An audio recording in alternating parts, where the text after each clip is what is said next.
Quota ఎమ్మెల్సీల ఎన్నికలపై కాంగ్రెస్ దృష్టి పెట్టింది. నిన్న CM Revanth Reddy, deputy CM Bhatti Vikramarka, మంత్రి Uttam Kumar Reddy, PCC chief Mahesh Kumar Goud, party రాష్ట్ర వ్యవహారాల ఇన్ఛార్జ్ మీనాక్షి నటరాజన్ సమావేశమయ్యారు. అభ్యర్థుల ఎంపికపై చర్చించారు.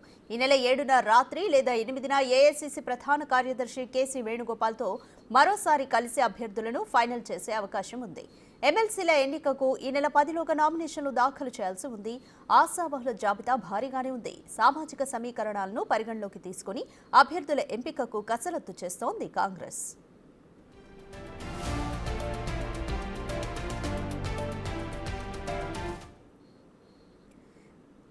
గతంలో గ్రాడ్యుయేట్ ఎమ్మెల్సీగా గెలిచి ప్రస్తుత ఎన్నికల్లో పోటీకి దూరంగా ఉన్న జీవన్ రెడ్డి ఎమ్మెల్యేల కోటాలో అవకాశం ఇవ్వాలని కోరుతున్నారు. ఇక మాజీ ఎంపీ మధు యాష్కి గౌడ్ కూడా ఇప్పటికే ప్రయత్నాలు ముమ్మరం చేశారు. వేం నరేందర్ రెడ్డిని శాసన మండలికి వెళ్లాలని భావిస్తున్నారు. అసెంబ్లీ, లోక్సభ ఎన్నికల్లో పోటీ చేసి ఓడిన వారికి ఎమ్మెల్సీగా అవకాశం ఇచ్చే ఛాన్స్ లేదని ప్రచారం జరుగుతోంది. మైనార్టీల నుంచి ఒకరికి ఎమ్మెల్సీగా చేసిన మంత్రివర్గంలోకి తీసుకోవాలనే ఆలోచన కూడా ఉంది. అసెంబ్లీ ఎన్నికల సమయంలో ఇచ్చిన హామీ మేరకు తమకు ఎమ్మెల్సీ స్థానం ఇవ్వాలని సిపిఐ కోరింది. ఇప్పటికే సిపిఐ అగ్ర నాయకత్వం కూడా కాంగ్రెస్తో మాట్లాడినట్లు సమాచారం. అటు ఓ మహిళకు ఎమ్మెల్సీగా అవకాశం కల్పిస్తారని ప్రచారం ఉంది.